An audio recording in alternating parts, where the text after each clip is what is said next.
welcome to the Awake Space Astrology Podcast. I'm Laurie Rivers with you, here to help you with some inspiration to get those aspirations out into the world.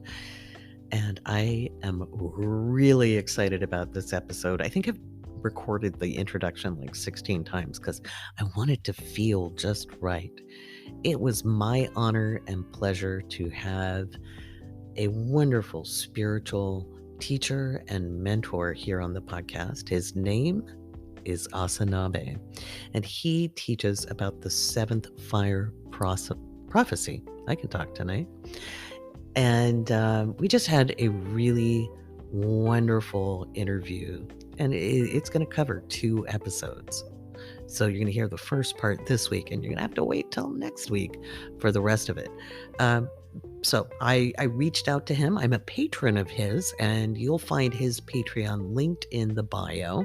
Okay, because I believe not only do I need supporters to help me do my work in the world, I like to support others doing good work in the world. We teach from different angles, but our purpose intersects very beautifully about creating a better future for all of humanity and recognizing and honoring the hurts and wounds and the destruction of the past while healing forward to build a better tomorrow together. And we're not even close to building that tomorrow together just yet. But one of our first steps is lifting up one another's voices. And I want to lift up Asinaabe because he's just a profound, heartfelt teacher, and a teacher can recognize a teacher when they see them. So funny enough, my mods and my astrologers all follow him as well. And we share a similar vision. We talk about the second part of the interview. So you'll hear that next week. But they have been begging me to get him on the podcast. And I was like, fine, I'll reach out. And I was so tickled when he agreed. So I think you're really going to love that interview. And I think it's very timely for this week's astrology on top of it, because we're moving into that big old Libra full moon on late April 5th on the West Coast Pacific time and early hours of the 6th on the East Coast. And it's more interesting what happens after that full moon happens. Now, remember, a moon stays in a phase for 3 days. And we're currently in the waxing gibbous as I record this. And it is a releasing energy. Things are up. The wounds are up. The injustices are up. They're up to be cleared so you can receive the harvest of the full moon. Okay. And that's very relevant to the conversation we had in the interview. And I'm not going to spoil it for you because I want you to hear it for yourself. And I'm going to remind you as we move forward with this podcast, before we even get to the interview, keep an open mind. Don't refute information because it's uncomfortable. Don't shut down because you feel corrected. Okay. We all have correction that comes to us. Not one of us is on a straight and narrow path without blame. Okay. This is so important, and it's so relevant to that big old Libra full moon, which I'll talk about in just a minute when we get into the podcast. Beyond this that I am excited about, I'm also going to read some really good questions from patrons at the end of the podcast during Astrology Q&A. And as always, giving some patron shout outs because you guys support the podcast. All right, let's get on with the episode.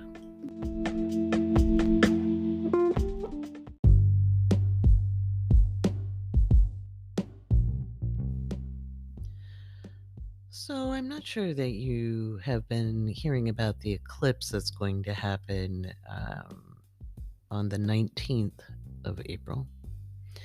19th/20th, depends on where you are in the world. Australia.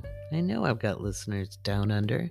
If you are in the Australasia region, New Zealand, Micronesia, I want you guys to listen to me, because nobody in the northern hemisphere needs to really think about the eclipse too much, other than maybe treat a new moon a little more like a full moon, as in do a releasing versus a planting.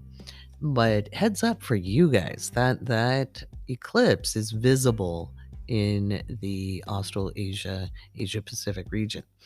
Um, and when it comes to eclipses, visibility is everything. And that's something I've noticed a lot of the pop astrologers missing on, other than their don't do your manifestations. You can't not manifest, guys. That's what humans do. We're co-creators. We co-create in lots of different ways. One of the ways we co-create is unintentionally. Our thoughts become things, okay? And I'm not saying you're manifesting all the horrible, icky things that have ever happened to you. You didn't deserve it. That's not how it works. People, I think, often deliberately misconstrue the teachings of some of the finest spiritual messengers of our time. Because they act like people are saying, no, a victim deserved it. And that is not how it works. However, frequency matches frequency. And that is one of the reasons why patriarchy has been so effective. Not only does patriarchy destroy and manipulate and oppress people, it trains them to oppress themselves, because once you are used to a certain level of treatment and that is your baseline and your normal, it is difficult, not impossible, to switch your attention and your focus to another frequency. So frequency is a great word to use, because it's like tuning to receive a better Wi-Fi signal. Okay, so sometimes you have to move the router around, right? Well, we have to move our attention around. The radio dial on an old radio, that would be a tuning dial, right? So we have to tune our frequency. You cannot go from severe oppression to abject liberation without some bumpy roads. Okay, that's why change really doesn't happen quickly, nor should it, because we can't handle that. Okay. As someone who healed from severe trauma, brutal trauma that laid out hardened professionals into puddles of tears, it took me, and is still taking me, time to live happy, to be at ease. I don't have any of the post-traumatic stress disorder that I had. I'm at 0 clinical markers, but no one teaches you how to live healthily forward. So even for those people who have had abuse, once it stops, that doesn't mean the trauma is over. That's the PTSD. But once you heal that, like once you're no longer symptomatic, then it's no longer about coping with life. It's about thriving through life. We don't have roadmaps for that. We're building those roadmaps. I'm bringing all of this up to say that eclipse is at 29 degrees of Aries. Now, it's an anaretic degree. That makes it very powerful energy.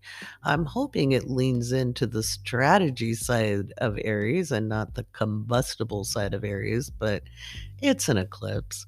So I want people down under to be very mindful and wary of natural events. That could be fires, bushfires, big lightning storms, potential cyclones, water spouts, earthquakes, volcanic action, fun stuff like that. Think Mordor, okay? Think Mordor. So those are all things to be on the lookout on a spiritual level, on an esoteric level, okay? This is a time to really work on releasing any kind of self-oppression.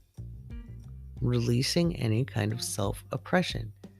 So if you talk poorly about yourself, if you call yourself a dummy, or if you think you're stupid, or if you think nobody's going to love me anyway because I'm worthless, all of that is called stinking thinking. And if you really want to set any kind of intention, now this is anywhere in the world, all right, then set intentions for, I'm willing to see myself in a new light.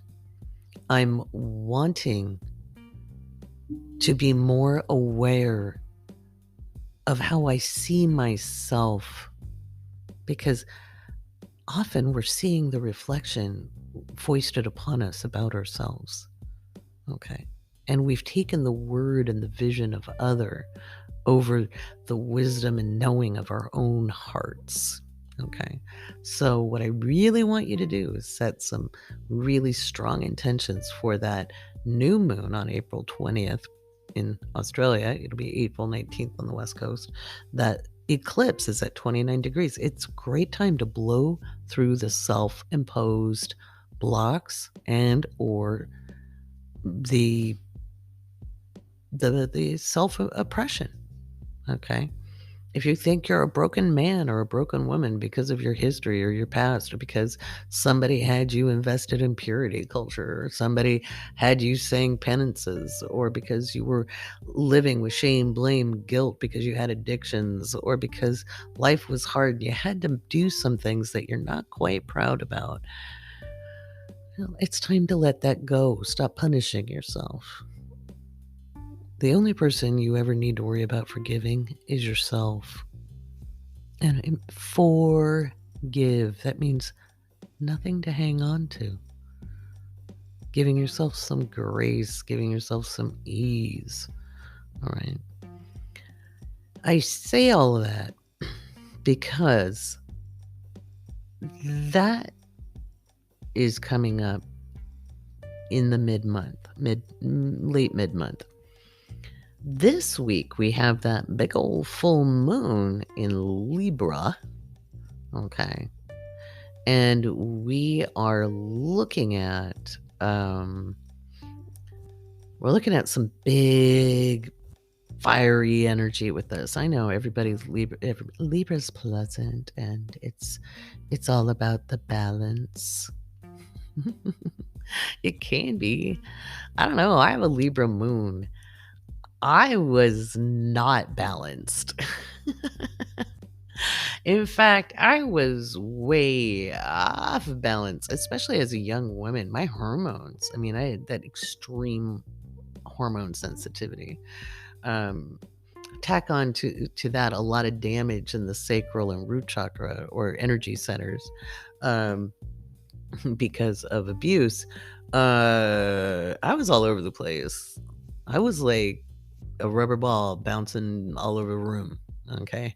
So Libra energy is not about balance. It's about finding the balance. It's about striking the balance, about finding, if something's off balance, you have to find its counterbalance, right? You have to find the other weight to it. So Libra energy can swing all over the place, and this full moon is going to give us that, because hours after the full moon, hours after the full moon, later into the 20th, that big old moon that'll be carrying all the energy of being full is going to be in opposition to Jupiter. You guys know what it means when I laugh. If you're new, when I do the chuckle, think of The Simpsons. I'm in danger. It's going to be obnoxious. Now, this is the mundane energy, okay? This isn't necessarily you. This is the political side, because what's supposed to happen on the 4th, right? Donald Trump is supposedly going to be arraigned. Now, I'm saying supposedly because the moon is void, of course, at 2:15 Eastern, which is the time they've set for the arraignment. Now, they've cleared all the courthouses, they've got all the barricades, they have planned, I'm sure, for this, that, or the other. But, there's going to be a whole bunch of red hats. There's going to be a whole bunch of proud boys. Aren't they annoying? Oh my God. Proud of being stupid. Although I understand the frustration, I understand the fear. fact, Asinaabe talks about that in the interview. Not about them, but just why people fear. But you have to remember, Libra stands for justice and social justice. And justice is subjective. It's subjective, guys. Justice is not a fact. It is that we all have a sense of justice. So there will be people on all sides feeling like they're fighting for justice. I'm not saying anyone is correct, or, I can say I believe in my sense of justice. There are some wrong people. For those who might be on a different political spectrum than me, just an FYI, there are Democrats I would like to see charged for crimes. Okay, if they've committed them and there is evidence and a grand jury were to indict them, I would like to see that happen. Okay, I am not a partisan person. Couldn't care less about political parties because they all using us. Okay, so don't go at me. However, Donald Trump was never anyone poor's friend. He did not care about the average American, and he doesn't even understand the Constitution, okay? He was all for getting his way and being exploitative, all right? He's been gross forever, okay?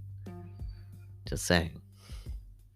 And if you've been drinking out of lead pipes, you might want to make a check on that, okay? Do a lead pipe check. Roll your dice. All right. I digress. Let's get back to this. So on a mundane level, I'm not sure he does get arraigned on Tuesday. Please don't freak out. Just don't. I don't want to hear, oh no, he's not going to face any consequences. Yeah, he will.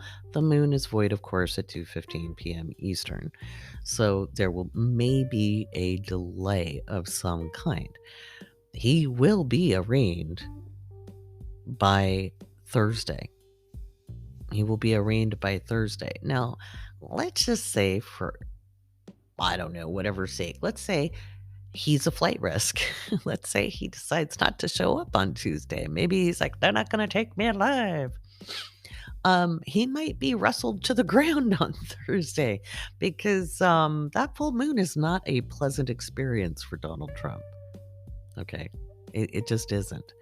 So rest assured, he will face consequence.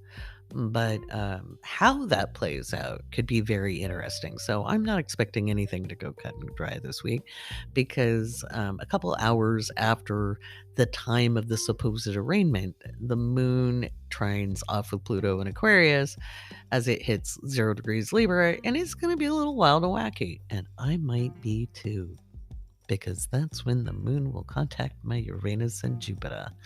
You know what happens when that happens? I get all feisty on my live streams. So I'll make sure I go live because I'll probably be yelling at people at that point again. That's where I get all revolutionary and I lean into my French heritage. But yeah. So what will this mean for you? Now, I went into this in depth in the full moon workshop / ceremony called By the Light of the Moon. I do these every single month. You can find them on my website under events by the light of the moon. Not only do I do like an overview of the politics, and then I go house by house on, in the astrology chart, how that might impact you as an individual at the personal level. I also do a channeled meditation. Yeah, I channel. I do. I've been a channeler since 2002, and I channel on this podcast all the time. Now, in the meditations, you can tell I'm channeling. You can't always tell I'm channeling when I'm teaching other classes or what have you. I allow the camouflage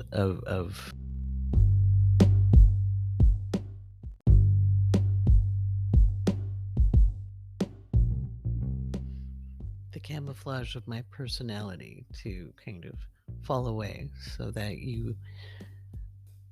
it's just a little more intense experience. I don't know why I've had this feeling that I'd be weirder if I was open about being a channeler and energy worker than I would be as an astrologer. I don't know why that seems so much weirder. Um, I think it is because I am very, very dedicated to the cause of humanity and being human. And it's so easy for people to give their power away. I don't want you to give your power to me or any energy that expresses itself through me. All human beings can connect with universal intelligence. All human beings can connect to the natural world around them. How you do that takes practice and training sometimes, or at least dedication and a building of awareness, and often studying with many more than one teacher. That's something that's very important. That's why I encourage my astrologers to study as much as they can from as many different angles, because that's what makes you a good astrologer. And to be honest, even though in the modern era, people will say, well, astrology is just an analytical process, and it is. It's full of what we call higher mind activity, because it's analytical, not analytical as in engineering, but you have to know a lot about a lot of different things while working within a framework, a system. And you have to be able to think both in broad and very narrow terms in order to synthesize all of the information. And I've always wanted to show what it's like inside my head because it's like a heads up display. So anyway, all of that to say, there's a lot that each one of us is going to be going through over the next few years. These lunations that we've got coming month after month, the eclipse season that's coming up, the first eclipse being the solar on the 20th, and then we have the May 5th, 6th lunar eclipse, which coincides with the coronation of King Charles, which is a really bad chart. And well, good luck, Charlie.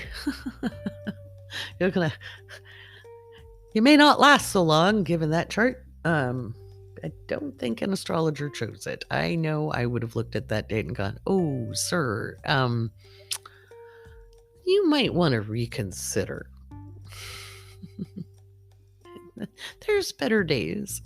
But anyway, I'm not a fan of the royal family, of any royal family. So I don't know why Americans are so fascinated by British royalty. But maybe you didn't have people who fought in the revolution. I don't know. I'm just like, no.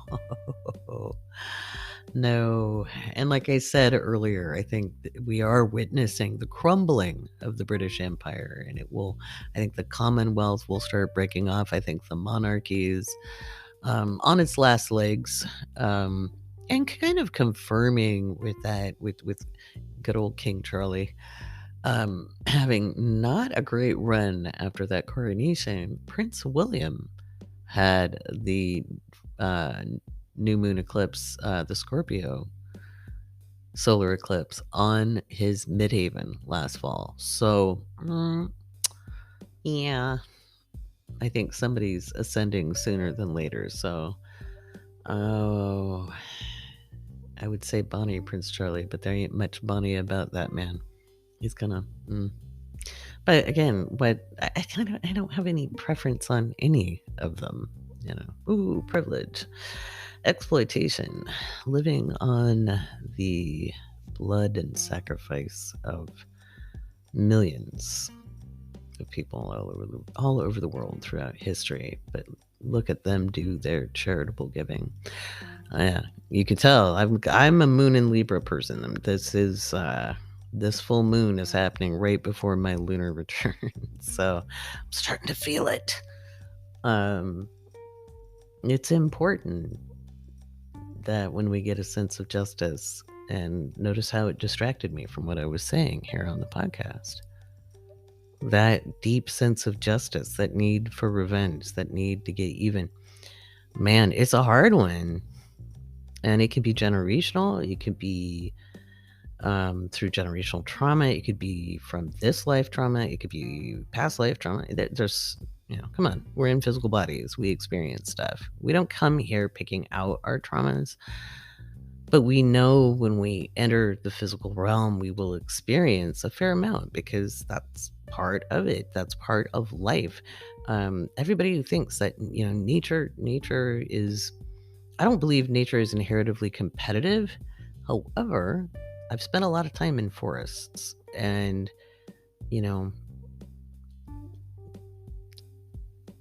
life and death is not viewed the same by nature. It is a cycle. Okay, it's the circle of life. Right? It is not considered devastation. It is considered part of a continuum. Okay, by nature. Just like the universe doesn't sit and keep score of everything you do in life. You did this good, you did that bad. It's about, there's logical consequences. Okay. But the universe doesn't really give a shit if you cheated on your math test. The universe doesn't give a shit if you thought impure thoughts. It doesn't. It doesn't care about that. It cares about unfolding experiences. But it doesn't care about all the things we humans care about. And every single interpretation, including mine, of morality is through a human interpretation.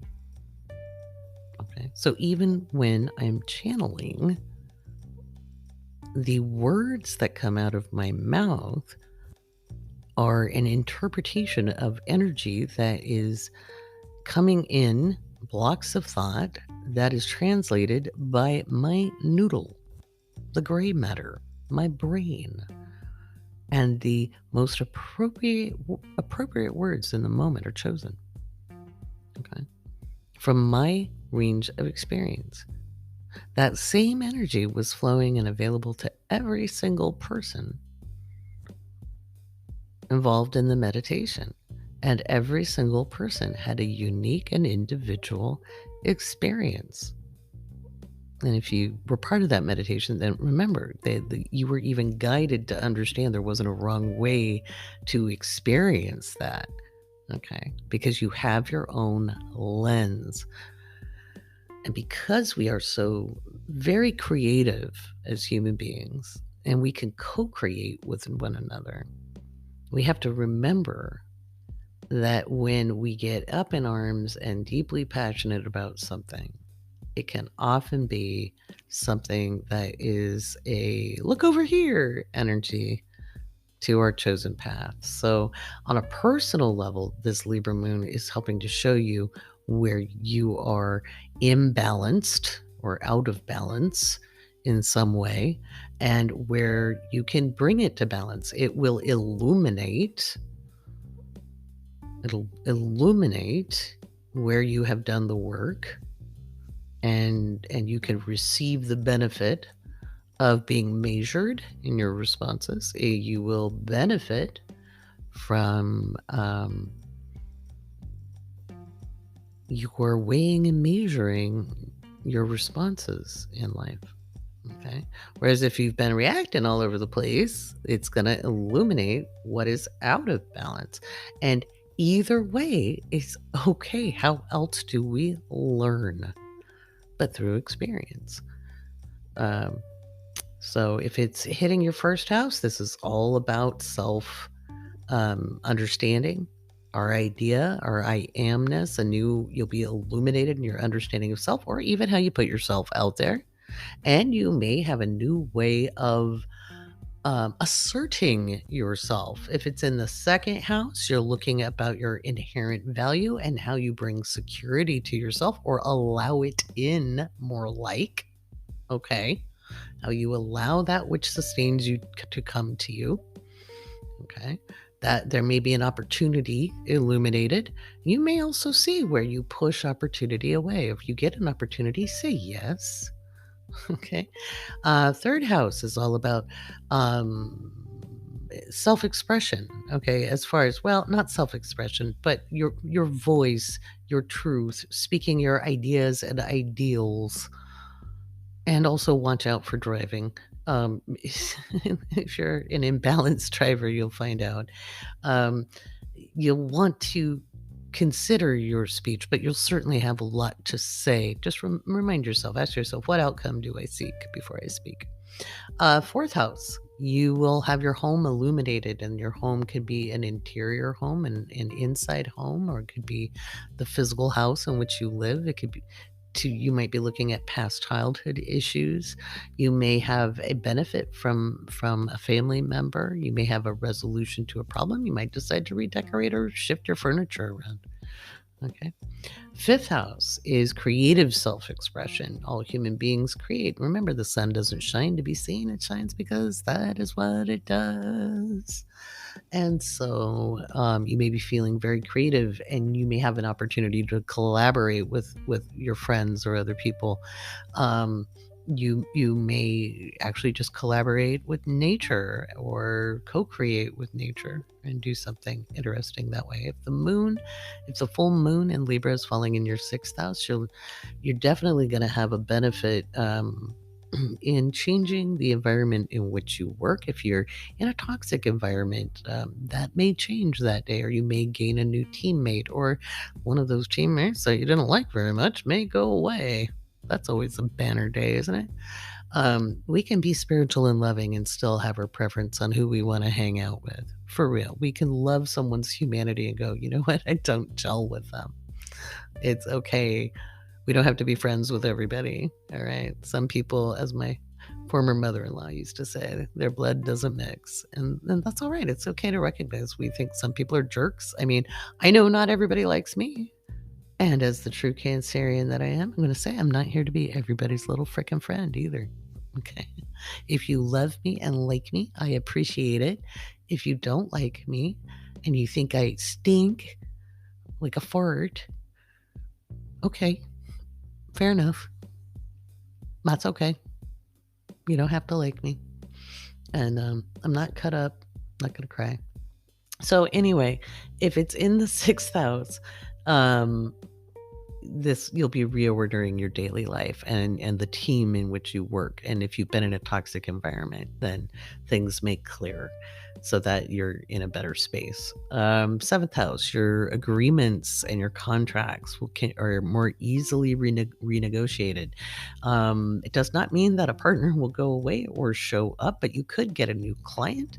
You might have, again, an agreement solidified. And if you've been having trouble in your relationship, then if you guys have done the work, that is going to be illuminated. If you haven't, that's going to be illuminated. If things are tense, or if you're in a situation where there's abuse of any kind, then do be mindful with that full moon if it's in your seventh house. The eighth house, that could be a very healing moment where you find solutions to some of the healing you've been seeking.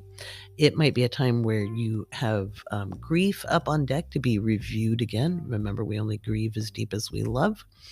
So I'm not diminishing the experience, my friends. I'm just letting you know it's part of life. It's part of life. Ninth house is expanding experiences, and we all go on journeys. That's where we, our wisdom kind of comes out of the grit and the grind of the eighth, and we go off on journeys to gain more experiences using the wisdom we've gained in the eighth house.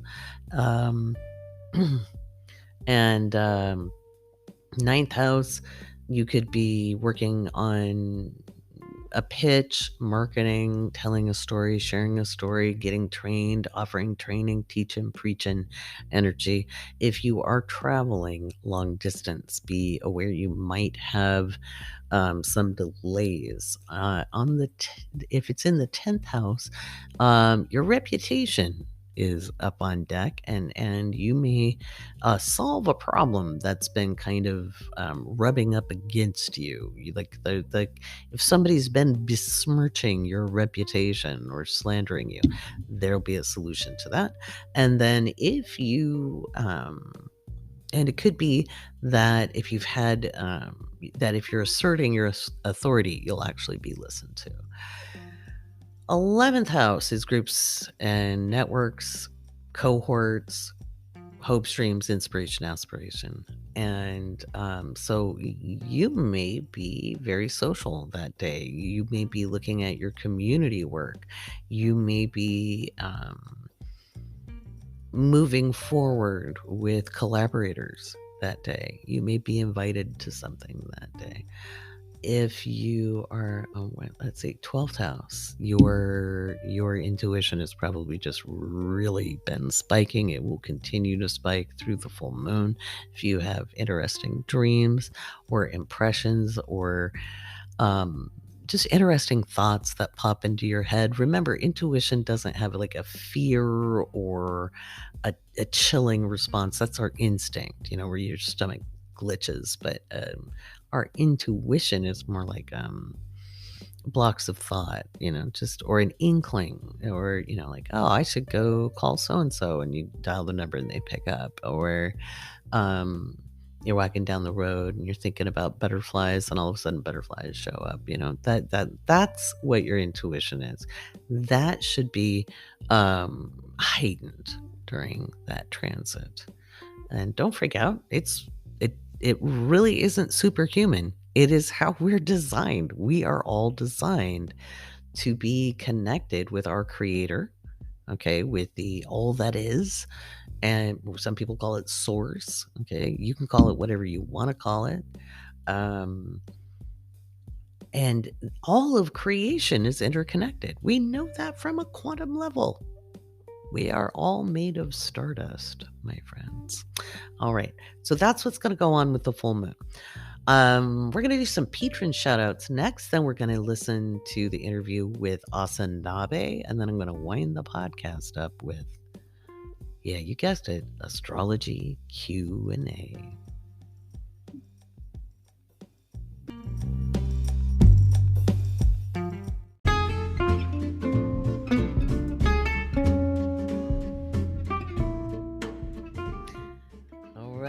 It's time for my favorite part of the podcast. Without you, there is no me, no podcast. I want to thank every single patron for supporting the Awake Space Astrology Podcast, and for your participation in the Discord, all your wonderful questions, the opportunity to teach and share my brand of astrology. It is a traditionally based technique. Okay, so I didn't change up technique. What I change up is interpretation, because how we interpret shapes our reality. And we can use astrology as an excuse to remain static and just continue to degrade in our life, that my normal sucks, so it's always going to suck. It's never going to get better. I'm always going to be this way, and my chart says so. Okay. And that is what a lot of what people call traditional astrology. It's not really traditional astrology. The Hellenistic astrology is a modern interpretation of old techniques found in scrolls. But remember, we don't speak the language. Even if you could interpret it, we don't live in that time today. And so it's our best guess, and we know, a fair amount about how they did things. But also, it was the time of patriarchy, and it getting rooted deeply, and it expanded throughout Europe, and we became very Martian focused. We skipped over Mercury, skipped over Venus, and went straight to conquest, conquering, fighting. The lowest vibration of Mars, because Mars and its higher vibrations is nothing to do with that. It is a strategic, transformative, alchemical energy. Yeah, because Pluto wasn't active in our consciousness until 1930. So Mars also represents alchemy, and it's more of the trial by fire than the unfolding of consciousness that Pluto holds. But anyway, my brand of astrology, I like to call it progressive evolutionary astrology, and I teach applied astrology. This podcast is all about applied astrology. It's about using the knowledge for practical application. So without my patrons, by golly, where would I be? So thank you, all of you. Planet of the month is looking at Venus. You still have time to get in on that. We have two workshops that are live, and they will be recorded just in case you can't make it, or in case you join later in the process. So the first of the two workshops is tomorrow, today, April 3rd, as this is when the video is coming out. And it's also past midnight, so it's April 3rd now. And the next will be Sunday the 9th, because Venus has been given short shrift.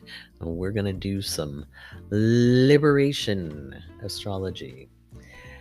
So, without further ado, let's thank our newest patrons. We have Brooke, Adele, and I've been so excited about this one, Steve of Finland, Evie, Emmy Hurst, Brooke B, Jess, Jana M, Angela P, Carrie, Kat J, Elizabeth P, Anonymous, Laurie, Marissa, Candace, Carly, Maria, Sarah, Elena, Ginger Gypsy, Kim T, Martins ×2, Alexa R, Tessa C, Tammy P, Haley M, Alex the Leo, Rin R, Marianne O, Tammy, Rachel A, Robert, Michelle, Stephanie, Rachel N, Amy, Marcy, Tatiana, Kawani 33, Sylvia H, Sabrina S, Nora A, Olivia, Patrick, Madeline C, Mar F, Abigail K, Kathy M, Agnes S, Emma, Shrigley, Kija. Wow, thank you so much for being patrons. We are working on reaching our 1,000 member or 1,000 patrons, because remember, this isn't really a membership, this is a patronage, and the perks you get happen to be things like education and discounts and all sorts of cool stuff. I do that because I truly, truly appreciate you, and it's my mission to get a different kind of astrology out into the world, a different kind of knowledge base, because I see astrology used. I see astrology used to defend bad habits, bad attitudes, sucky life situations, to continue a victim mentality, which isn't to say you aren't justified in having been victimized, but if you are going to live in that space, it's miserable. I know I got stuck there for a while. I think it's natural to have it happen. And it's part of the healing journey, but it doesn't give you any forward movement. And we are living in such times, my friends, that it is so important that you you really learn what is the best of yourself. And this isn't glossing over anything. This isn't about pretending you're perfect. It's about leaning into resiliency, which is the ability to bounce back and adapt in the face of challenging circumstances. Okay. It's understanding you don't have to be a paragon of virtue. It's understanding you don't have to be pure in any way. It's and understanding you have the ability to heal. We do. Trauma does cause brain damage. Healing actually repairs the brain because we are designed to heal. All right. If you are in Planet of the Month, go into the Mercury. I think it's in the discussions. I put in the link to Dr. Jill Bolte Taylor's video on the neuroanatomy of the teenage brain. It explains all about neuroplasticity and how we do not have to remain reactive, that we have 90 seconds to allow emotions to wash through us, those strong emotions like anger and hate and fear. Is it easy? No. Is it worth it? Hell yeah, it is. Ask me how. So, I'm going to bang that drum. I'm going to ring the chimes. I'm going to thump the hammer because it's important, friends. All right. Speaking of teachings and healings, up next, someone I patronize. And I don't mean patronize, but I am a patron of. Someone I respect and just am happy that they are in this world teaching. Asinaabe is up next.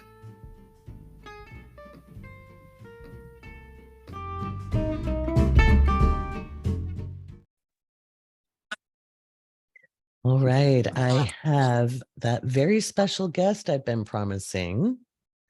He is an amazing teacher of the seventh fire prophecy. He goes by Asinaabe on TikTok, and his name is Everett Laframboise.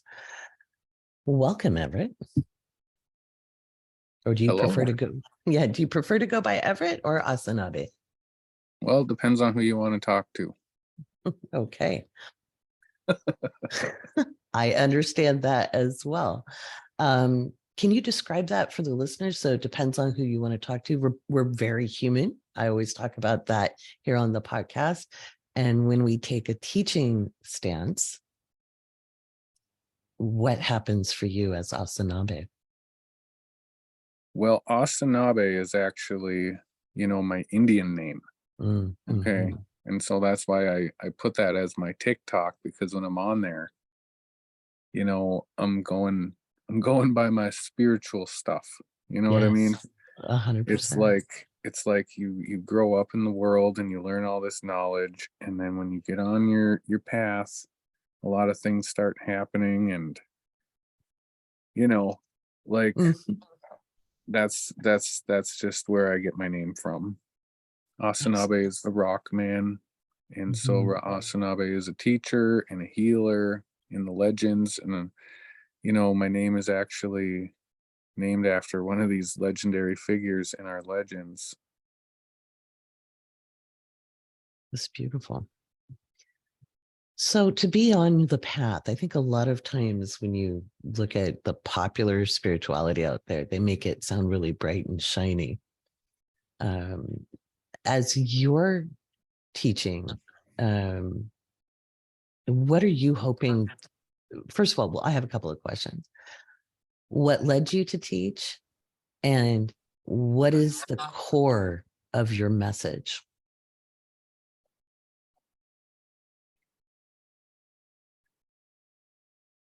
Well, I had a long road. Okay. That's a long story. Mm-hmm. But I'll just say that when I finally got to the ceremonies, and got my teachings, had happen what happens out there. um I recognized that the lack of teachers is one of the big problems with how our culture is. I guess, a lot of people think that our culture is dying, and there's not a lot available as far as being able to learn and do things and stuff. And so I seen what I had to do, and then I spent a lot of time finding out from the people who know about these teachings that I give. And so, I get a lot of criticism because people think I'm giving away these super secret sacred teachings, Mhm. and from the way I look at it, there's a lot of different there's a lot of layers to it. Mhm. When people are talking about reconnecting and getting back to that whole part about it, there's a lot of discussion on this idea of reconnecting. And it's like, reconnect to what? What are you trying to reconnect to? And so it's a whole different approach, I think, than a lot of people think. They think that, like you said, they think the spiritual path is all sunshine and rainbows, or they think that it's just a little piece of information that they can just learn and then just, integrate into their current reality. And then that's it. Kind of like when you learn a Mhm. new skill, like how to ski or something. Mhm. Get that And certification. right. But it's a whole different thing than that. And so really the way it is there's layers to it. And the outermost layer, I think, is just the basic four sacred medicines that I teach about, using tobacco, sage, cedar, and sweetgrass, the seven grandfather teachings, and feasting the spirits. Mm. And I think that that's supposed to be common knowledge. Mhm. And people say, I'm not supposed to be teaching this or talking about this. But then I'll say that, well, in a perfect world, if the world was the way it's supposed to be, I wouldn't have to. Right. Like, and if this is my culture, then my culture is given as the original instructions for Turtle Island. Mhm. And so it seems like if things aren't the way they're supposed to be, then you might have to do some things you're not supposed to do. And Mhm. that is what you're supposed to do. Mhm. And when I talk about like smudging, smudging is a huge topic.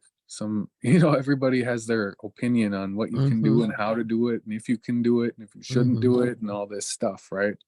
Mhm. And the thing is that in most native cultures that I know of, especially mine, there is no specific sage teaching. There's no Mhm. part of the ceremony where they stop and they teach you about smudging and what you do with it and why you do it and all that stuff. Mhm. But it's integrated in everything. You go to a sweat lodge, they'll smudge you. You go to the Sundance, there'll be smudge going on all the time.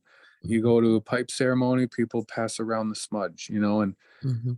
and and there's no teaching about it. Mhm. Mhm. And the reason for that, I think, is because it was such an ingrained part of our daily culture and life that it was just something we did. It was like washing your face. You know what I Mhm. mean?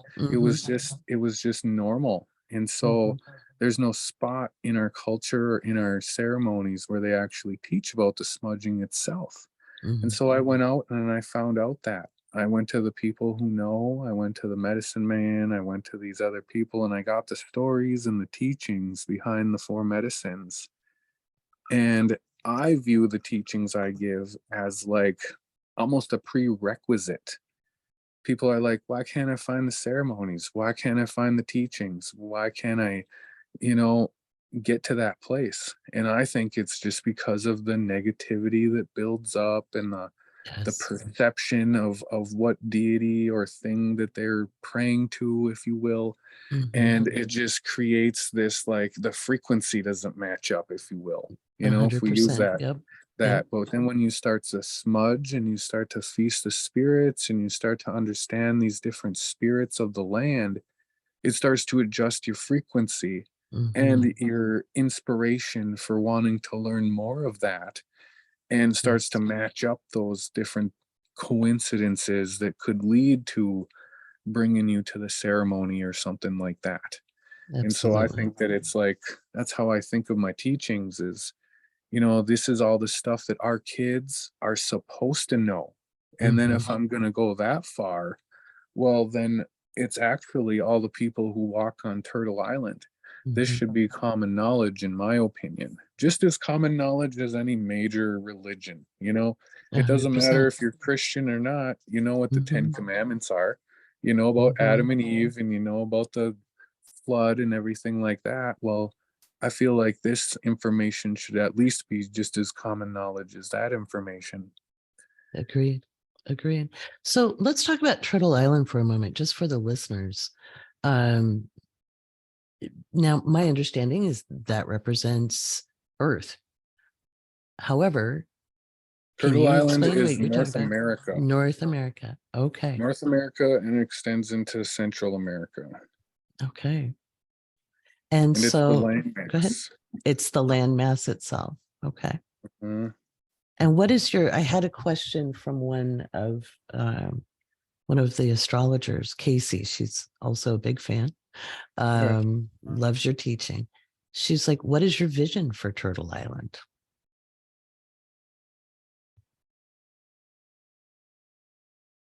To return the spirituality to the land.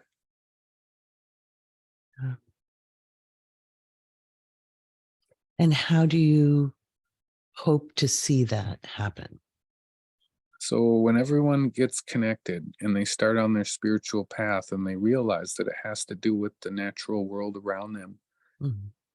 people's unique paths and spirits will connect to different spirits of the land. Okay.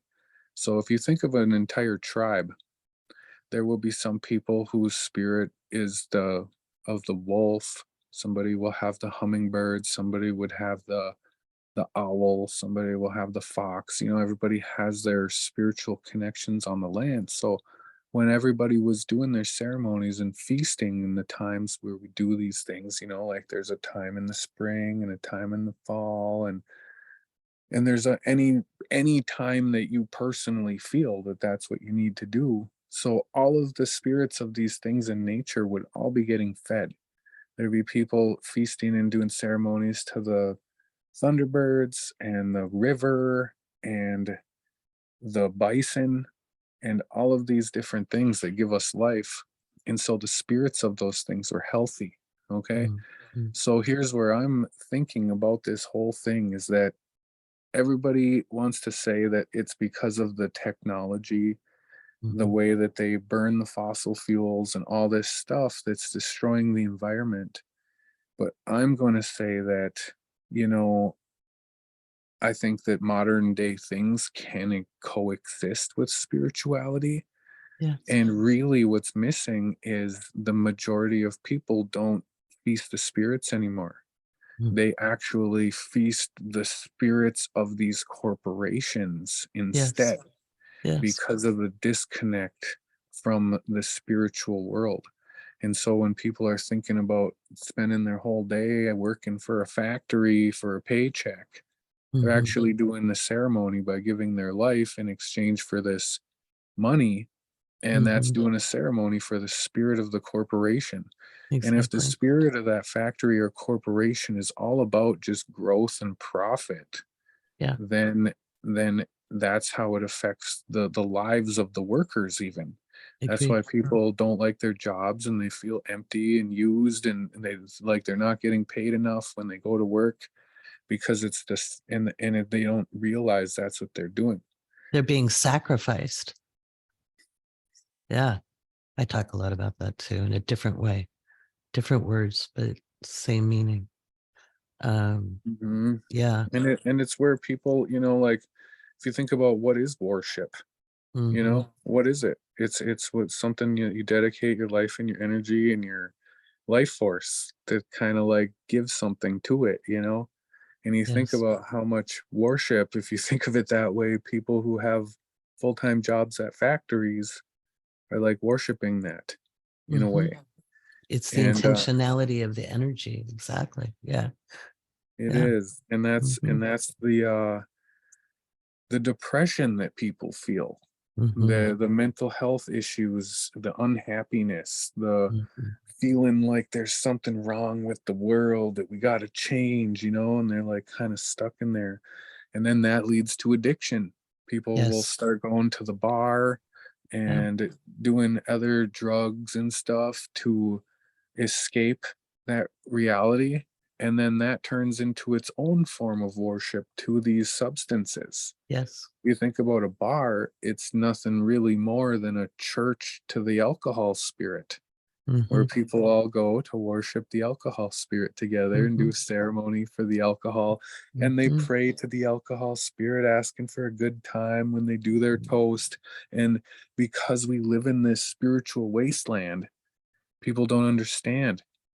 They think that they don't understand what's taking place. Exactly. Yeah. Yeah. They've been And robbed. and that's what I mean, like by talking about bringing the spirituality back to the land. Okay. And people think that the apocalypse is coming.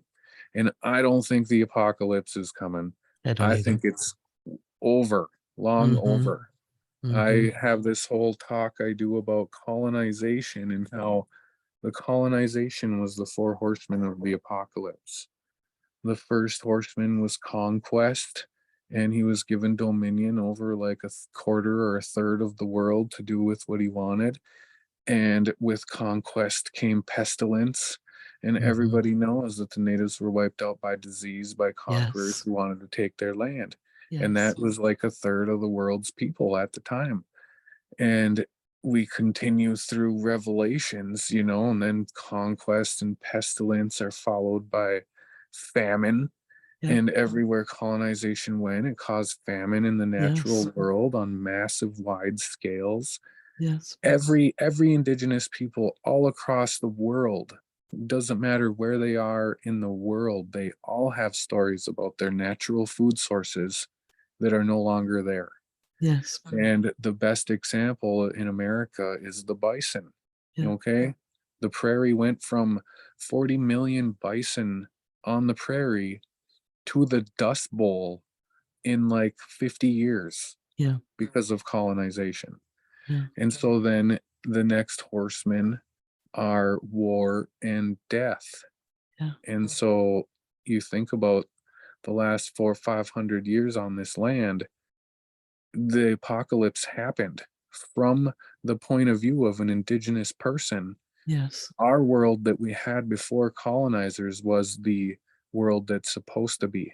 We were living how humans were supposed to live, and the land was the way the land was supposed to be. And now we are living in the post-apocalyptic wasteland in this world where people are disconnected from their spirits, and they spend their whole days doing things they hate so they can buy things they don't need. Right. Exactly. Exactly. So when we're talking about bringing people back to spirit and also being mindful of cultural appropriation, and I know you're getting pushback for your teachings, as you said, um, how can people who aren't indigenous to Turtle Island um, be both mindful, respectful, and supportive? Well, I asked about this too, and the best answer I can give is that you're not really supposed to teach it. Mm-hmm. Like when people have their spiritual practices, your personal spiritual practice is supposed to be kind of private. You know what I Yes. mean? Mm-hmm. And so, like, if you're doing like smudging or putting out tobacco or doing your own feasting to your spirits and stuff like that, Mm-hmm. like, don't make a TikTok video about it because you'll just Mm-hmm. get called out for appropriation. You know what I mean? Right. Well, and in the 70s and 80s, especially like what I remember coming into the spiritual quote unquote world or community, in like my late teens and early 20s, there were all these white dudes who took like Lakota names, or whatever but usually they were claiming Lakota practices, and they were making bank on it, and I think that's what you're referring to. Like, don't do that. But how can we support our Indigenous brothers and sisters in a meaningful way without being white saviors?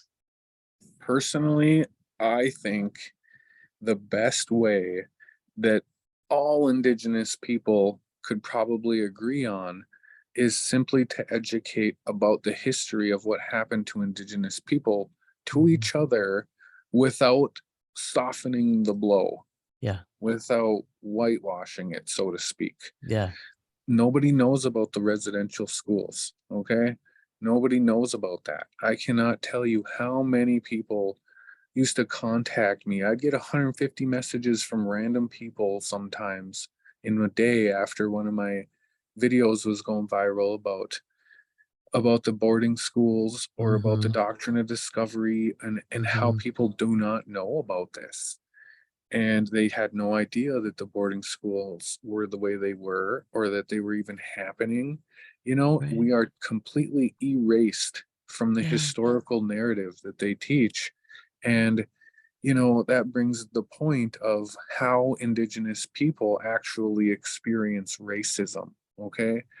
Each marginalized group experiences racism in different ways. Yes. If we're going to talk about the Black community, they experience racism on the color of their skin because of the history of slavery. Yes. Whereas the event that happened to Indigenous people was literal physical erasure through genocide. They literally tried to erase us off the land, and now they keep us erased out of the narrative of history. We have no representation. We don't have any famous movie stars or singers or politicians or business people. Right. And so natives experience racism through erasure and invisibility. Like, we're nowhere. Right. And so I think that's the best way, is to just educate on basic American history, because then it doesn't even have to be about the spiritual beliefs. Every person who lives on this land should want to know the real story. 100%. And I do think that if I'm making a video on TikTok, there's going to be some people who've never seen a real native before, and I'm just going to trigger the historical inner colonizer within them, and they're just going to want to fight me. So that's why I think that we do need white allies.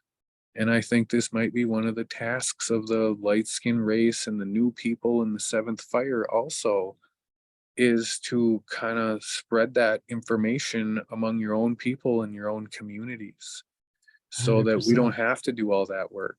Right. I mean, right. if you look It all shouldn't around be your TikTok, job.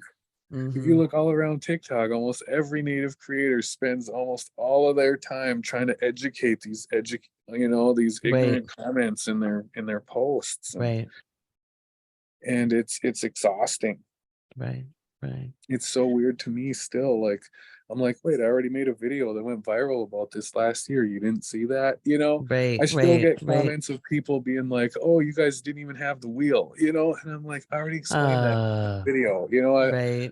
and a lot of the misunderstandings about it, like, they'll be like, oh, natives, they didn't even believe in land ownership, so we're more advanced, and that's why, they did what they did. The And they don't patriarchy. understand this doctrine of discovery issue that the Right. Pope just repudiated. Right. Earth-shaking. Huge. Okay? Yeah, I thought of you the minute I saw the news. Nobody thinks about why were all the natives just put on reservations, okay? Nobody thinks that natives can own their own land individually. You know why?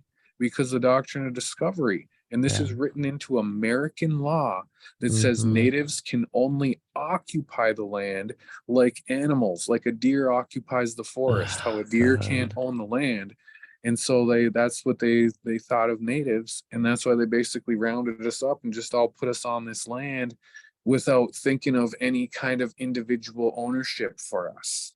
You know what I mean? Yeah. And so that's how that happened, and that's how that's actually ingrained in American policies to this day. Right. And we're going to take a break here in a minute, but I just want to say to the listeners, as I always say, you cannot be apolitical and be spiritual at the same time. We're in physical bodies for a reason. And Asinaabe is, listen, just listen before you get reactive to it. Okay. Even if your ancestors were colonizers, mine were too. Okay. So this is how we clean that up. We listen. We'll be back in a minute.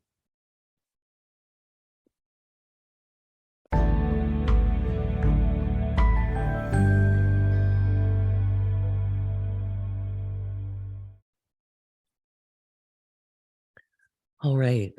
So let's talk about that doctrine of discovery now that we're back. We've got just about 5 more minutes in this episode. You talked a little bit about that.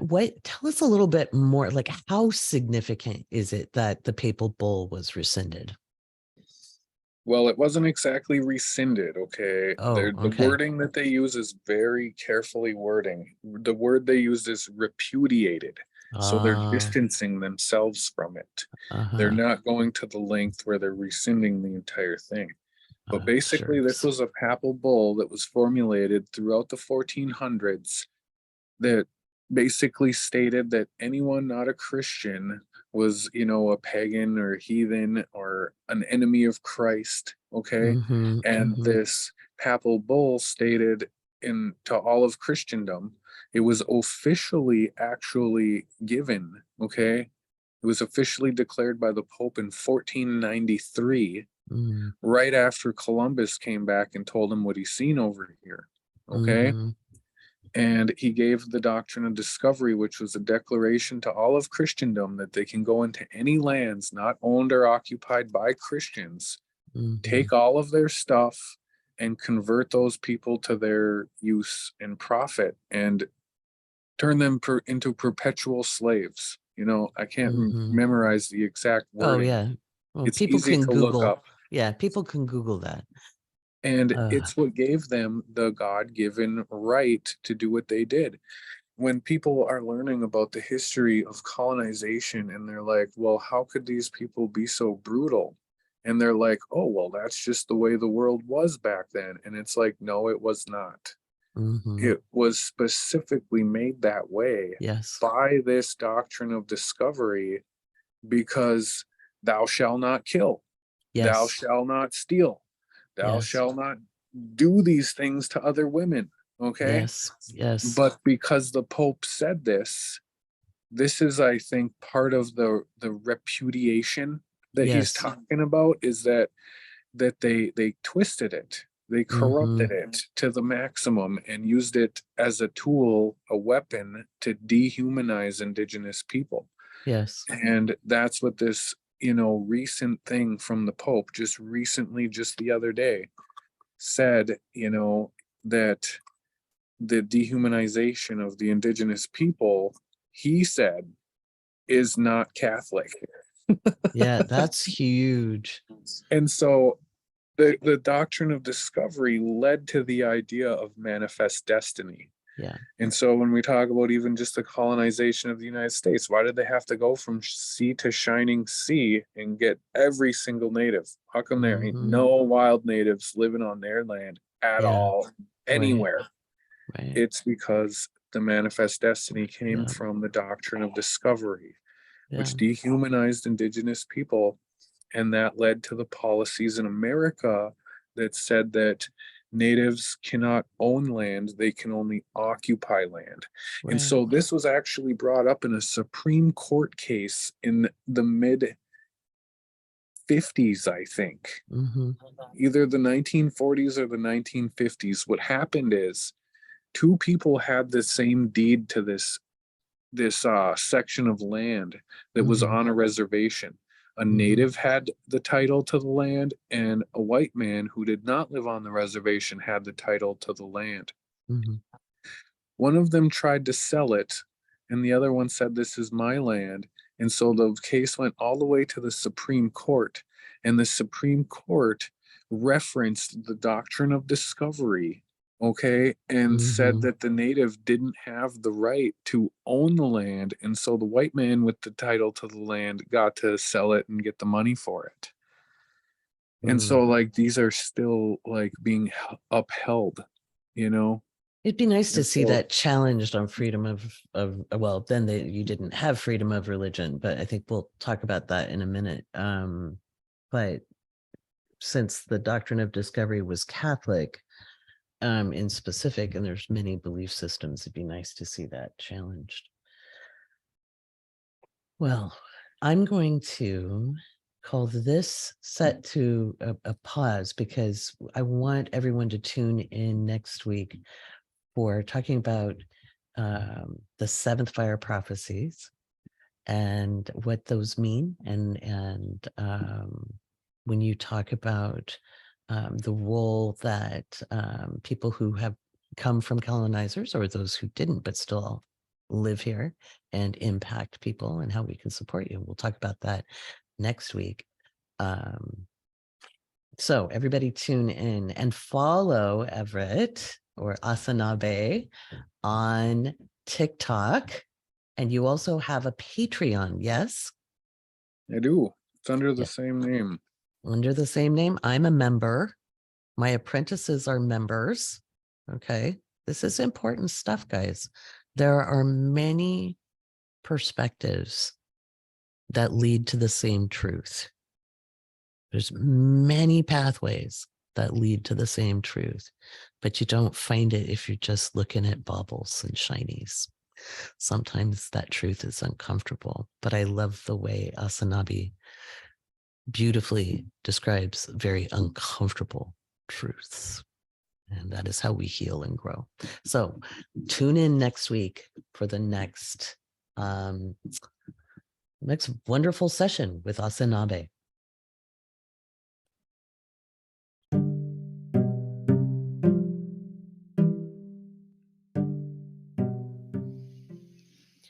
Well, there'll be more from Asinaabe next week when we do the episode 16 and the second part of the interview. Frankly, I could have tried to keep him here all day. I think I wore him out. But just I think what he teaches is so important, and I think it's so vital for each one of us to really notice where we become defensive. Okay. And it can be in any subject matter where privilege is brought up. Okay. Where privilege is brought up. So, and where the past matters in the present, and you can't tell people to just get over it. Okay. You can't tell people to just get over it, but we can also facilitate healing. What we don't want to do as light-skinned people, as white people, is speak for people. Okay. I'm not going to speak for Asinaabe, but I will speak as a spiritual teacher of Western European ancestry, who uses, and granted, I've studied a myriad of modalities. I have and try to not include language that doesn't belong to us, and to use Western metaphysical traditional teachings. And they're there. I know the teachers showed up. Things can intersect. Things can intersect. But what I can do is really remind you, whether we're talking about gender, whether we're talking about identity, whether we're speaking about economics, whether we're speaking about political parties, whether we're speaking about the tragedies of the past, the impact of all forms of dominance and control, which is abuse, a corrupt form of power. Because remember, power actually doesn't corrupt absolutely. It doesn't. It doesn't. That's not power. That's dominance, dominionism. Okay. Real power is understanding your own role and your own vitality. Okay. But when people say, well, I never did that, my family were good people, that is the shadow of virtue. Okay. That is the shadow of virtue. I'm being good. We say that as kids so we don't get in trouble. Okay. And it is driven by the fear of being seen as bad instead of meeting together as human to human. Okay. You don't need to speak for people. You don't need to speak on their behalf. You don't need to be performative in it. You don't need to show you're an ally. Pass somebody a mic. Let them speak. Elevate their message by sharing. Okay. And don't do it to exonerate yourself. Just do it because it needs to be done. All right. All right. Lecture over. So let's get to the astrology Q&A to wind up this episode. I've got kind of a fun one. I thought we'd take a look at what is Moon sextile Jupiter, and is this good for winning the lottery? This was brought to us by my family in 1999. Moon sextile Jupiter tends to give you strong gut instinct. Okay, strong gut instinct. Is it good for winning the lottery? Well, I'm afraid lottery wins are kind of complicated, and it does make you fortunate. It's not an unfortunate placement. So maybe you're good at winning raffles, or you're good at finding things on sale. Maybe it depends on, it's not just one kind of luck. And the lottery is a very specific kind of luck. I'm a pretty accurate astrologer, guys, and I've used astrology one time to win more than $2 in the lottery. I won $400. But I had a really specific transit, and it's not just the transit itself, it's the placement of my Venus in my chart. So Venus plays a role, Jupiter plays a role, 2nd and 5th house matters, 11th house matters, and the 8th house. And there's no one transit or natal aspect that will be concurrent. We can look at lottery winners charts, and there's not one thing that is like every time. Okay, much like the lottery, because it's random, there was some kind of randomness luck at play. So I wish I could help you with the lottery win.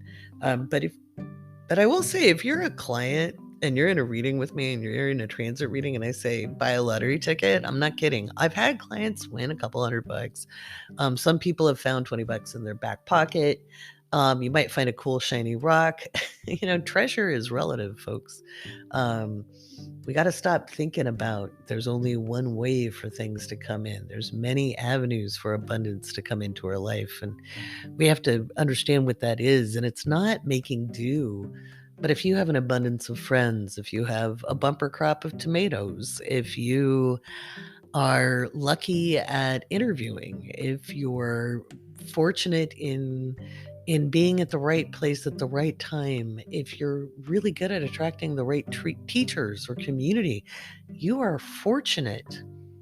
There are many ways for us to be fortunate in this life. So thank you, my family, 1999. I know we have a reading coming up soon. Um, let's see. Let me see. What's next? What other question am I going to answer here? This is... Okay. This is from Amelia. What is the significance of transits to the midhaven, especially longer term transits like Saturn and Pluto? Well, Saturn's not that long compared to Pluto. Saturn moves through one sign every 2.5 years. It doesn't last a full 3 years. I know people are rounding up because they like to be dramatic, but Saturn lasts 2.5 years in a sign. And so when Saturn hits the midhaven, it's you're getting logical consequence, and you kind of reap what you sow when it comes to your reputation and your elevation in the world. For some people, that could be a promotion or gaining your first big girl, big boy job, depending on what time of life it is. It could be gaining mastery. It could also mean learning humility, okay, in the face of other. It could mean some kind of suppression by an authority figure and it isn't a punishment. Okay, it could be by society. It depends on life stage. It depends on your gender. It depends on what time of life it is. It could also be a time you dig down and build discipline to gain reputation later in life. Okay, so it just depends. And it depends on other transits going on as well. Remember, one transit doesn't tell you even half the story. So yeah, Saturn hit your midhaven. What is everything else doing in the chart? Because that tells more of the story. There's so much more to astrology than people want to make it be. Pluto is a considerably longer transit because it can spend as little as 11 years in a sign, like it did in Sagittarius, and as many years as 40 in a sign, like it will do in Taurus. I will not be alive for that. Probably won't be alive for Pluto and Aries either. I might be, but I doubt it. I'd be like 99, and I'm not convinced I want to be that old. Pluto can spend, 2-3 years hovering around an angle, especially as it does its yearly retrograde. From Saturn through Pluto, the planets spend quite a bit of their time retrograde. It's not a big shock. It's not a punishment. It's not a bad thing. We can't always be moving forward. And think about it, Pluto is forced evolution. And so if it was always going forward, do you know how uncomfortable life would be? That retrograde period is actually kind of going back over things and dusting stuff off and making sure, you weren't just ripped open and bleeding out. So it's a chance to kind of go through and not a do-over, so to speak, but just work with that energy a little bit more in a little diminished intensity. So Pluto around the midhaven is really understanding your power. Okay, speaking of power and dominion and control, I have Pluto in the 10th natally. And so authority figures don't often like me. I don't mean like police officers, things like that. Like, it's why I work for myself, guys. I'm just saying. Um, but it's a time where you have to understand power, and your career will definitely transform how you're viewed. Not your career, but maybe your calling. You might be thrust into your calling, because that's what the 10th house is. It's the avocation, not necessarily your vocation. It's not your career, your day job. It is where your reputation resides and how the world sees you, how you're recognized. And it's not a space you get to control too much of unless you have personal planets up there, like your sun or your Mercury or your Venus, your moon. those Mars, you'll be a little more aware of that energy if you have, those types of placements there.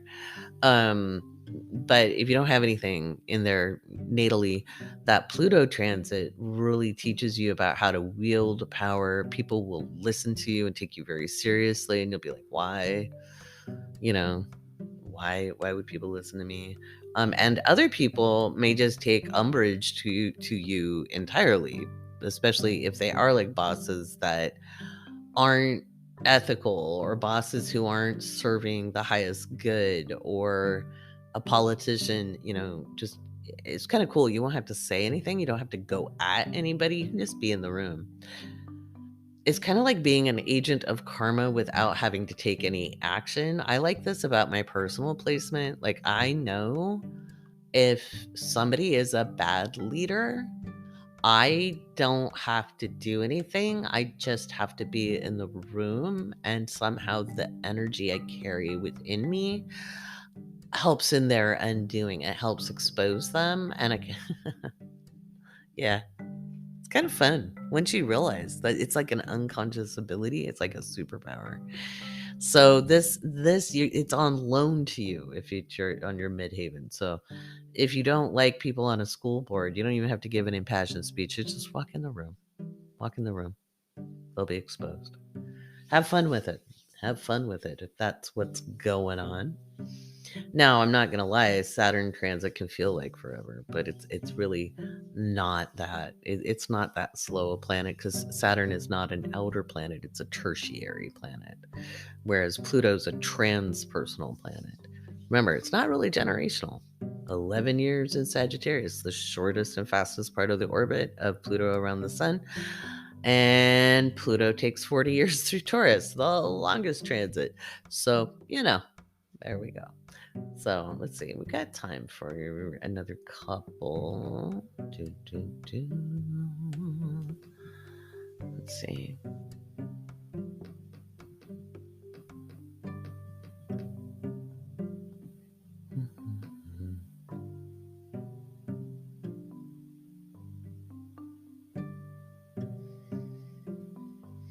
Okay.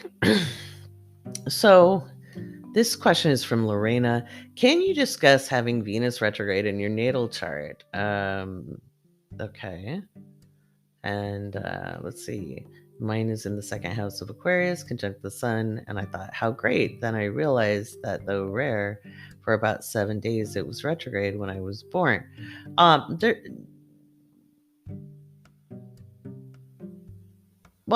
Venus can be retrograde.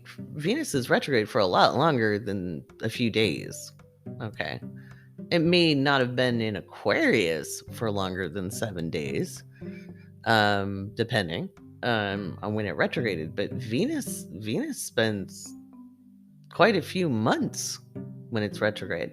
So, like, we have Venus retrograding in Leo this year. She enters Leo in June and gets all the way to 28 degrees of Leo, and then retrogrades back, and she'll be retrograde, where actually she'll be in Leo all summer, and she goes direct. What day does she go direct? I'm just saying this, and then I'll talk about your natal placement. Give me a second, because I think it's important to put it in context. It's rare, but not as rare as you think it is. Okay, so it's not like you're some alien creature that never has been or will be. Venus retrogrades kind of every other year. Okay, Venus retrogrades every other year. So we had Venus in Capricorn retrograde in 2021, right? Well, through 2022, and because it was in the winter time. And so, about it's like 18 months, right? So, of course I can't find it.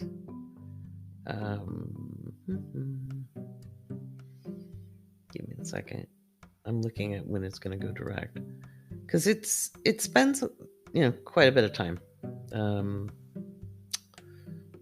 Helps if I type in the right year while I'm looking for my handy dandy calendar that I made myself so I don't have to search as long. No, I'm not going to share it because I need to fix some. I got mistakes on it. So let's see. Venus enters Leo on the 5th of June. It retrogrades in July. July 23rd. And it doesn't quite get to Virgo. And then it will go direct.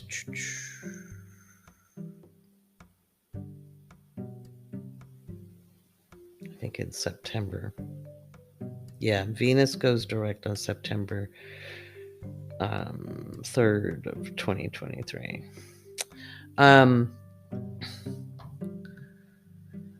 So it does not mean that you're not beautiful. It does not mean that you don't have value. It doesn't mean you don't have preferences. When any planet is retrograde, it does not mean it is bad or unfortunate. That is a very, just a very bad way of looking at it. It's not, it's such black and white thinking, don't you think? It's so binary. It's basic. It's so basic. And I'm not saying you're basic. I'm just letting you know. All the astrologers who say it's bad, they're basic. So what it does mean is it's a little more reflective. So you have to be, it doesn't mean that it's polarized to repel, but it means that like maybe it's acting a little bit more like a Leo Venus. You need a little more recognition to feel secure. You need more, maybe more words of affirmation. And whereas you might like tech and quirky things, you like them bedazzled, maybe. You like a little more bling. It's in the second house. You like to be secure. And you do know what you're worth,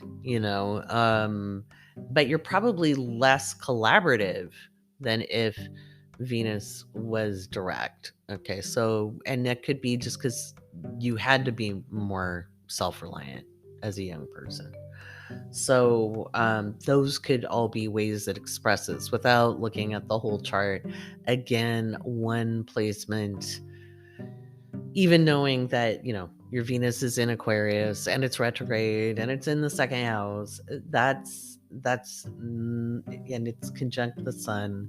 So yeah, I think you're very driven to support yourself, and you have to learn how to kind of let others into that space, but you're most comfortable when you are generating your own security. Okay. And learning to self-soothe, and yet still maybe needing again those words of affirmation, or not the support of others, but the not even attention, acknowledgement's the word I'm looking for. So that's probably what you were needing. So I used your question to do a lot of astrological teaching there, so thank you for asking it. Let's see how long this recording is. Let's see, do I have time for another question?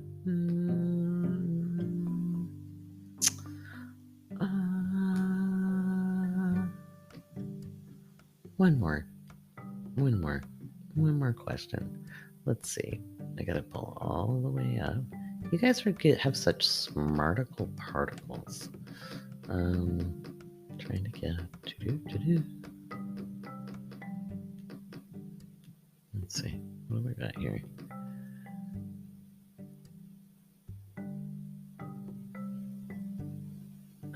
I think I answered that one before. I haven't deleted the questions because they're all good and I might recycle them. Remember, if you're a patron, you can ask your questions by submitting them through the Google form that is linked in the Crunch Report. Okay. Every resource you have from me, hundreds of dollars of worth of learning material. Okay. I'm giving it to you because I appreciate you. Thank you for sponsoring me. Okay. Are physical ailments issues visible in the natal chart? I answered that one before. Actually, you guys want to go listen, like, I think 2 episodes ago. I gave my thoughts on medical astrology.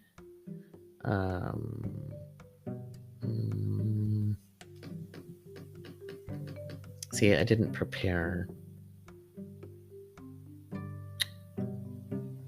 I've answered that one.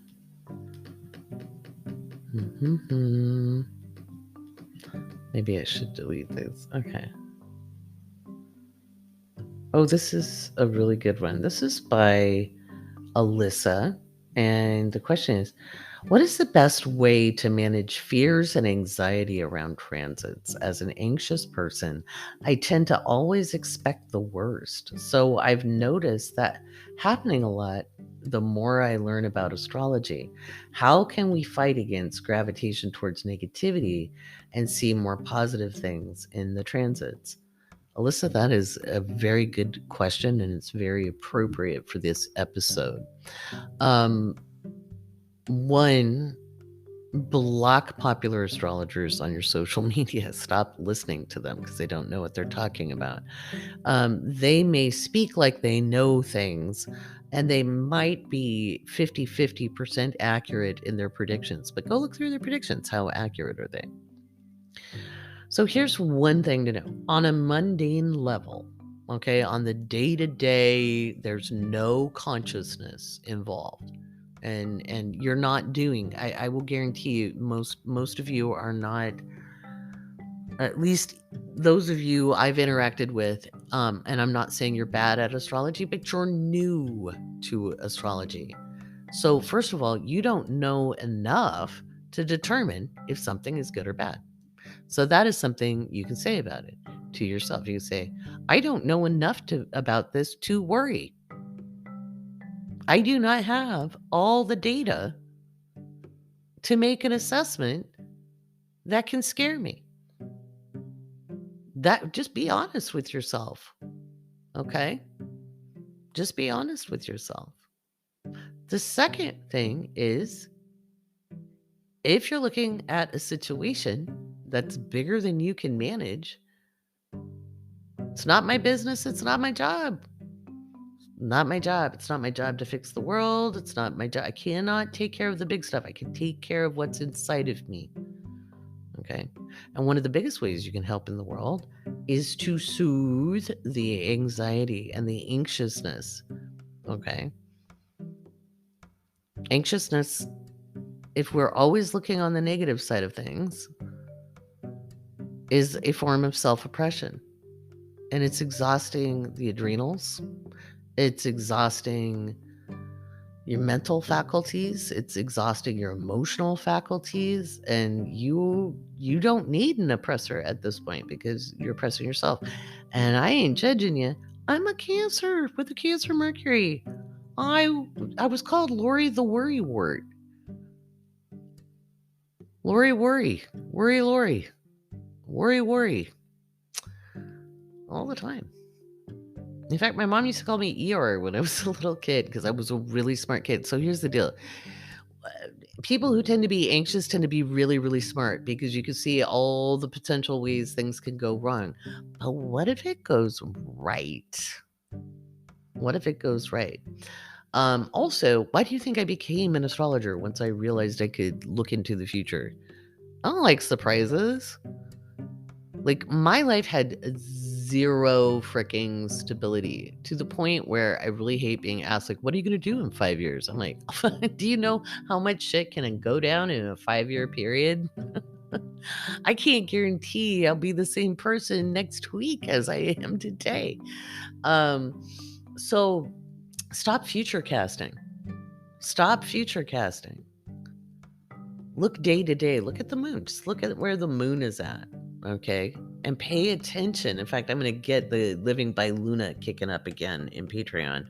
And in fact, Living by Luna is a tier, Planet of the Month is by a tier. They cost the same thing. I'm just kind of merging the information at this point. I'm going to just, both groups have access to it because I seriously do not have the capacity to administer things like that. I'm chock-a-block booked.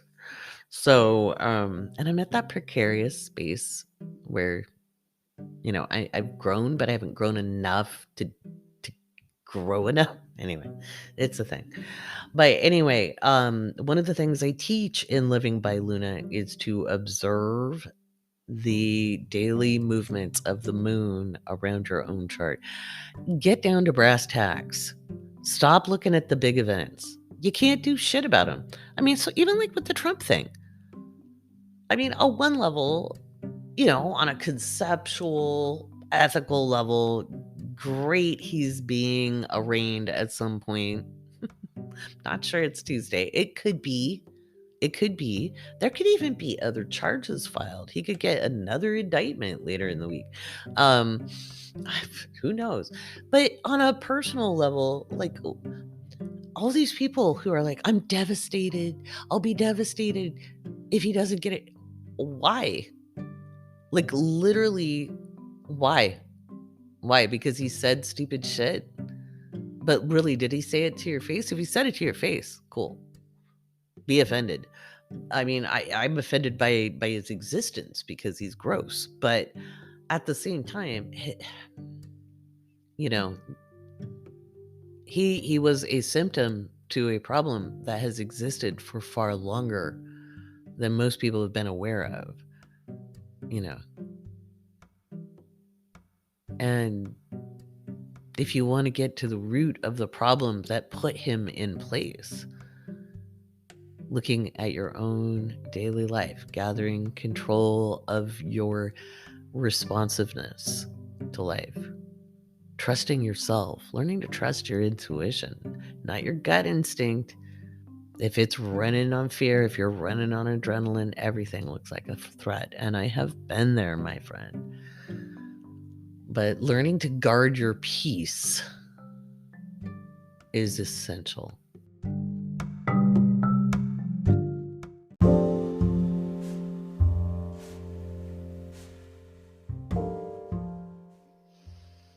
Yeah, guarding your peace is essential. And you don't have to interfere with anybody else to keep yours. Fear, anger, bitterness, rage, they all serve a purpose. They all serve a purpose. They can help us stay safe when necessary. If you see something coming at you that could hurt you, being able to run away is a good thing. Being angry is sometimes a great way to pull out of a depression. It's why people get annoyed with people who are pulling out of depression, because they can be bitter or sound angry. But it's kind of rocket fuel to get you the hell out of apathy, which is this gray powerlessness.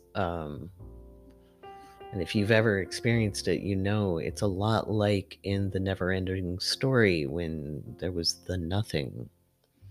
That is debilitating. So I'll take a little anger and rage over the nothing any day. And yet they can consume us, much like fire. All of us has that divine spark within. And just like acid can corrode, salt spray can corrode iron and cause it to rust,